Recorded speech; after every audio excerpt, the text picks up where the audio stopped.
Hello, welcome to JC Radio, and this is our part 3 of our 3-part segment today, talking about the future of Warped Tour then, now, and forever. And with me, as always, is Cody Peasler. Cody, say hi to the lovely people. Hey guys, how's it going? I'm excited to be back talking about Warped Tour. You know, it's something that both of us have kind of enjoyed as we've been going, so kind of excited to take a look at where we think things might go. Now, I don't know about you, but I'm not going to lie. When I was looking at these articles about the end of Warped Tour and the future of Warped Tour, started getting a little sad, and a bunch of big memories going on in my head about Warped Tour. And it doesn't help that a lot of these memories have to do with pop and punk rock bands, where when you see a sad or memorable montage or memorial going on, they usually play songs from these bands that played. So that doesn't help with the emotion that I am feeling right now.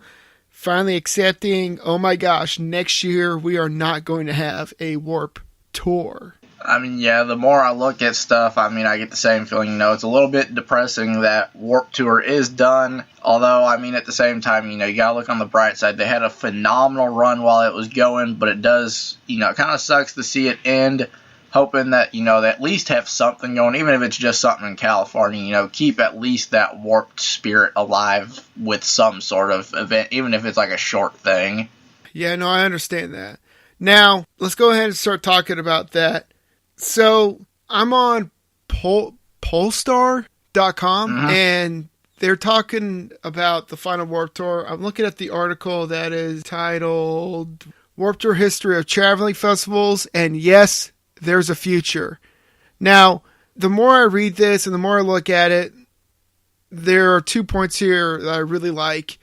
We'll start with the past real quick on how Warped Tour started 24 years ago, and it started from Kevin Lehman, who actually started with Lollapalooza and then went to Warped Tour. But what I like about the article is that they state that Warped Tour survived through pretty much everything in the 24 years. Yeah, it had its ups and downs, but other festivals like Lollapalooza or Taste of Chaos, Mayhem, Tattoo the Earth, those all died away, whereas Warped Tour stayed. Not only did they stay, they were able to really kind of keep their ticket prices right around the same prices when they started. Obviously they went up due to at least a little bit of inflation, because, back when they started in the 90s, you could charge a little bit less and still be getting pretty even. But for 24 years now, their tickets have been right around, I think $28 on average a ticket, which to hold that kind of price point for 24 years and not have to really up it and be able to just stay consistent there, I feel like also speaks volumes to what they were able to pull off. Yeah, not just the business aspect of it, as far as ticket prices and whatnot, because I think last year's ticket prices was tied for an all-time low at $8.5 million. But, if that's tied for low, that's pretty good. Now, I don't know all the bills and fundamentals and finances that go into running a Warped Tour, but what did it say this year made about $21.3 million? Yeah, something like that. Yeah, it says 540,688 ticket sales. And, I'll admit, it's the last Warped Tour. That doesn't surprise me. Yeah. This year they were also tied for their highest ever average ticket price at just under $40, but also understandable for the last one. They're trying to go out with a bang. They upped the price just a little bit. Again, average for years was like right around like $28 or so. So, up at like $10 for the last one. Understandable. Yeah, I didn't argue about it. I even got the fancy holographic one, and I was like, you know what, $50? That's worth it. Why not? It's the last one.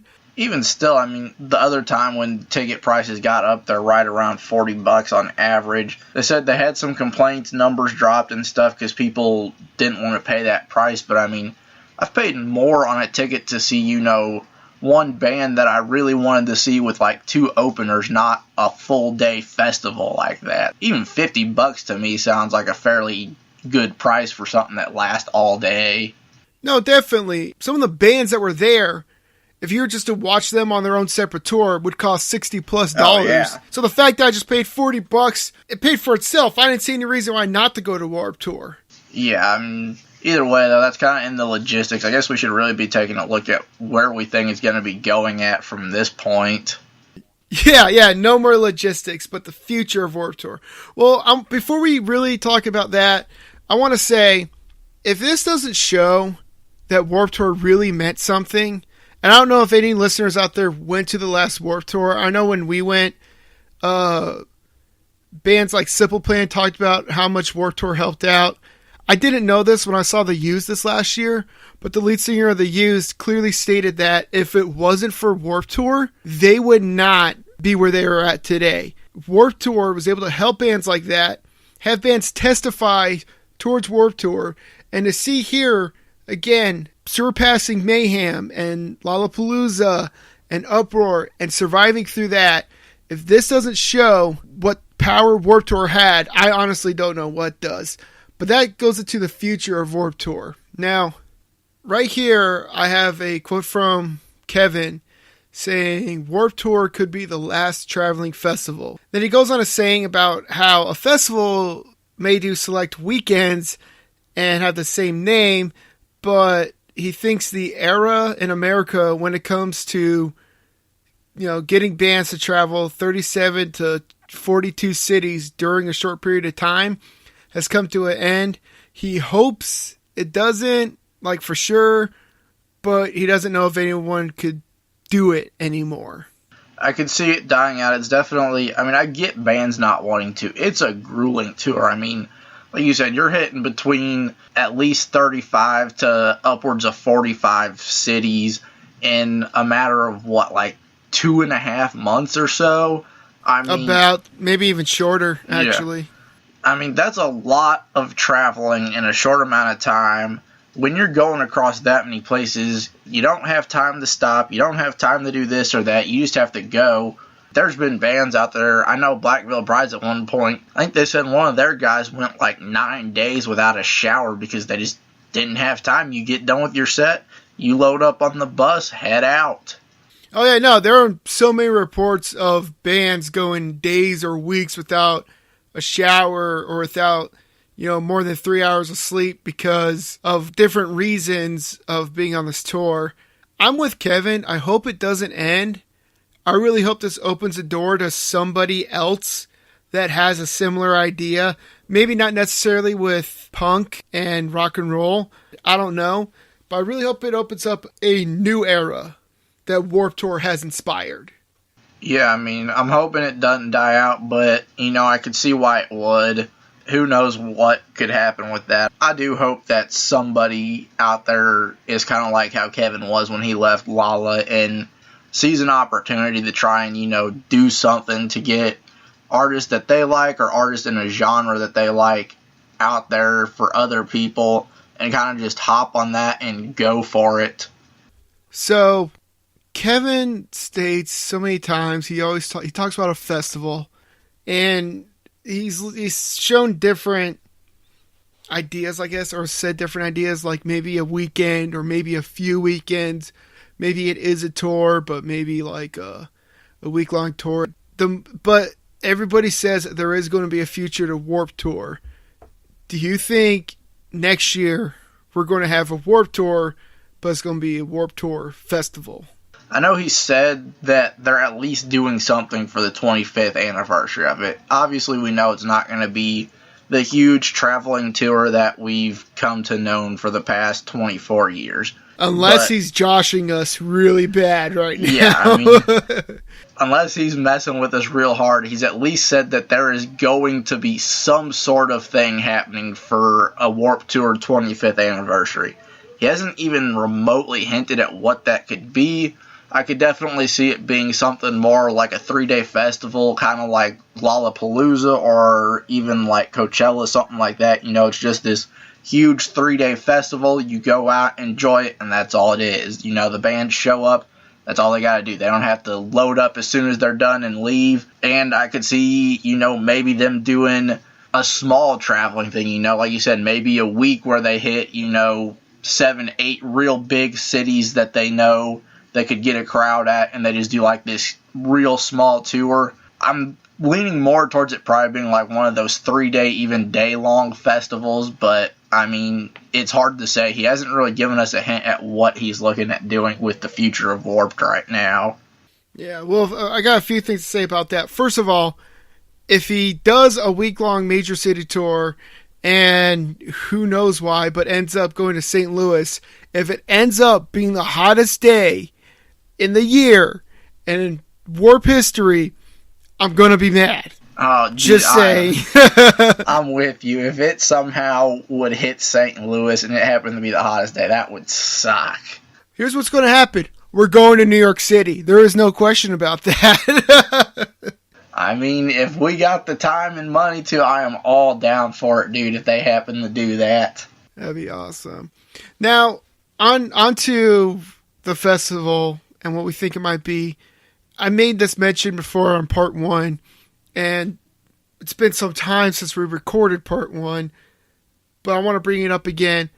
Do you think these big bands, aside from, like The Used, Hatebreed, and, Simple Plan that showed up this year, do you think the big bands, like he mentioned earlier, like Green Day, Avenged Sevenfold, and Blink-182, do you think they are going to show up for the 25th year? But regardless if it's a tour or not, do you think they're finally going to be there?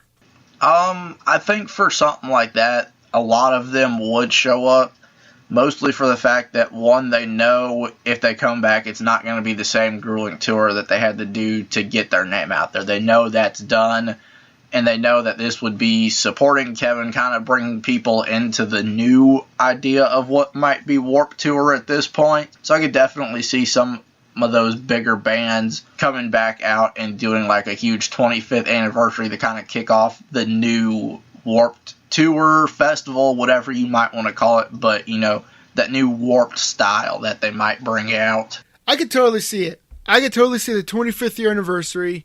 I could totally see Green Day, Blink-182, Avenged Sevenfold, probably The Used, probably Motionless in White. I'm willing to say AFI, Katy Perry even. Heck, I even throw Eminem's name out there. I'm willing to bet that we're going to get some giant explosion of a surprise next year of whatever it is. I mean, Kevin has never let us down.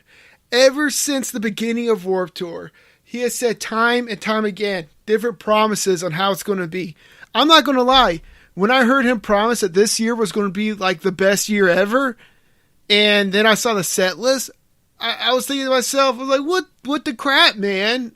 What are you going to promise us, the best day ever, and mentioning names? I know he did mention names. He didn't promise any big names, but he did mention names. And then give us this. Then I went to this Warped Tour. I'm like, this is the best Warped Tour ever since my first one. Not saying the past weren't good, but I think this man really, held up to his word. Because not only was it a good last Warped Tour, it was a good first Warped Tour for anybody that went. Like I said many times before, if you've never been and want the basic, best Warped Tour experience, this was the time to go. I don't know what's going to happen next year. I don't know if it's going to be the same or even better, or kind of like a chilled Warped Tour, because I would love to have a chilled Warped Tour in the middle of the sun for once, because man, it is hot. But I talk too much, so you go ahead, because I lost my train of thought, and say something while I look at my notes and get my thought back. All right. I mean, yeah, it'd be awesome to see them live up to, this hype that Kevin's kind of talked about, possibly with the new 25th anniversary for what they might be doing. Kind of excited to see, what they might pull off to kind of hop into the new idea of what Warped might be, because obviously we know that touring festival's done. And I mean, he didn't even leave it on the table like there was a possibility of coming back. When he said it was it, he straight up was like, no, this is it. We're not coming back. There's no chance of it. We are done. Which, again, I mean, was real kind of disappointing and whatnot, but kind of excited to see where they go. Those 3-day festivals are starting to get real popular. I mean, you've got them popping up everywhere. Obviously, the biggest ones right now being still Lollapalooza and Coachella, but I could definitely see them hopping into something like that and kind of more for, the metal punk rock kind of community, because while there are some of them out there that happen each year, I don't think any of them have lasted real well. I went to Chicago Open Air, and I mean, they had a phenomenal lineup 2 years in, and they already took a hiatus. Like, what the heck, guys? We barely even got this kind of thing going, and we're already taking a break from it. If Warp's going to hop into that, I don't see them doing something like that. I feel like it's going to be kind of like the touring festival. They're just going to hop in, and they're going to go for as long as they can. Yeah, I think Warped Tour is like the epitome of going hard, just running before you walk, go hard or go home. I mean, even when you go to Warped Tour, there's no chill moment in Warped Tour. The second you get in line, it's at 100. And then when you walk inside the gates, you get that high, it's at 120. And then you see the first band, even if it's a band you don't want to see, it's 158. And then you see the band you want to see, it's up at 1,000. Even the moment you show up, go or go home. Like, if you can't handle that kind of energy, you might as well just leave. I mean, it's you can't handle the Warped Tour. Yeah. I mean, it's kind of like everybody drank about 3 monsters before they hopped in, and then we're just balls to the walls all day long. So, quick announcement. Do not down 2 giant monster cans before you go inside a Warped Tour, regardless if you're 19 years old or 25 years old. Especially if it's hot out and you know it's going to be hot out. Don't do that. Have some water. Maybe in the middle of the day if you're feeling pretty good about yourself. Heck, do it at the end of the day, when it starts to cool down. Not in the beginning. Don't do that. Let's just not do that. We speaking from a little experience there, are we, John? No, it's something I heard something from somebody. So, all right, back on topic. On the Polar Star website, under the article Warped Tour's History of Traveling Festivals, and yes, there's a feature about 6 paragraphs down. He says a line.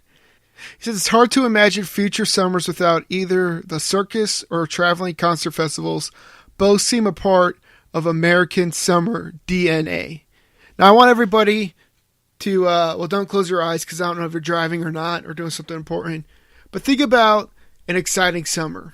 I mean, what do you think about? I know when I think about an exciting summer, I think of the pool, maybe bonfires. I think of, maybe concerts, maybe hikes. But no matter what you think of people having fun. It's like a chaos, but it's relaxed chaos. It's a calm chaos. Because even camping could be chaotic, especially if you see a spider. And that's basically what all these summer festivals are about. Without a festival, I think, or without a reason, at least one reason to get up and get out of the norm, something like Warped Tour. I'll even throw, Rockfest in there. We even have Knotfest and Ozfest, all these different festivals. We're just talking rock and roll. There's everything out there. To have a summer without these festivals or without an activity, even local, like what kind of summer is that? Am I making sense here, Cody? Oh, yeah, dude. I mean, if you don't have something you can look forward to doing over the summer, I mean, whether you've got a job or whether you're sitting at home, everybody has some small thing they want to do over the summer, whether it be take a week-long vacation or you just take a day and go on maybe a float trip with friends. You got to have something that you look forward to over the summer. And for a lot of people, especially like me and you, who that get into music a lot, concerts are definitely one of those big things that we look forward to over the summer. That's when we have time. That's when we can get out there and go to concerts. And I mean, yeah, we got to keep those going. Exactly. And, to me, these shows and these festivals, that's what gets me ready to get up in the summer and to go out. I mean, yeah, I'm an adult. I got a full-time job, so I have summer vacation. But it gives me something to look forward to throughout the rest of the year. I mean, when summer's over, we got, Halloween to look forward to, Thanksgiving and Christmas. But when that's all said and done and spring comes up, I'm just thinking, it's time to go outside and, to really do something and to go watch a band and scream like a little 13-year-old girl. That's what I'm talking about. To me, that's a good day. Like you said, you got to have that one thing that kind of gets you going especially on a summer day, you might wake up, walk out the door at 5 in the morning, and it's already 70 degrees out. It's going to be hot, humid, and kind of a miserable day, but by having that thing to look forward to over the summer, it kind of gets you going. Warped Tour's ending. The tour itself. We got a festival coming up, hopefully. Very strongly hinted at. If anything, at least something's coming up for the 25th anniversary. Unless he's pulling the biggest prank ever on us. I would not be 100% mad. I would be 100% mad if he's like, hey, just joshing you guys, Warped Tour's never ending, let's be real, did you really buy it? Then I'd be mad, especially if he knew what kind of money and whatnot I had to sacrifice and drop to friggin' get there. Might be a little upset. But if he was just like, oh, hey, by the way, no, it's like straight up over, just joshing you guys, we're not doing anything. You really thought we'd get Green Day? I'd be like, well, maybe a little. But I think that'd be pretty funny. I guess we'll close right here. There isn't really any more we could say. We could keep speculating. We could keep talking about personal experiences. We could keep talking about this and that. I really hope that Warp stays alive, even if it's a one-day festival, if it's a week-long festival. The kids that were 16 years old when they first went, way back in the day, they're all our age now or older, and they all went to this final Warped Tour. They all really loved and enjoyed it. Speaking personally from a father, I would love for my kids to experience something like that. I hope that somewhere in the future, and it could be 5, 10, 20 years from now, we get something like Warped Tour, where it is a everyday festival hitting 37 to 40 plus cities. I really hope somebody gets inspired to step up to the plate and say, I'm going to take this burden. And at the same time, I really hope Warped Tour stays, because that's a part of my life I really don't want to let go of. Even though I didn't go when I was in high school, I heard about it, I researched it, I looked up videos on it. Warped Tour is very powerful, and I'm willing to say Warped Tour forever. Would you like to add anything? Yeah. By the time I get to, the point where I'm having kids and stuff, I'd love for them to have that opportunity. Like you said, having been there, having seen what that experience is, even if the actual, Warped Tour shows kind of die out, whether they have a festival or not, I still feel like that mentality, that energy that Warp brought, Warp will live on forever. Well, everybody, we're going to end it right there. Please let us know your thoughts on Warped Tour in the past, now, or in the future. Tell us your stories. I would love to hear other Warped stories. I've heard a bunch, and they're all amazing. And let us know what you think about the future of Warped Tour. Cody, as always, been a pleasure. Thank you for joining us. Yeah, man, always love talking. Can't wait to, see what we're going to be talking about next time. All right, cool. Thank you, everybody, for joining us on this 3-part series talking about Warped Tour. If you haven't already, please check out our other episodes. You can also find us on Facebook. Just search JC Radio at JC Podcast. Thank you so much for listening. And everybody else, have a great day. This is JC Radio signing out.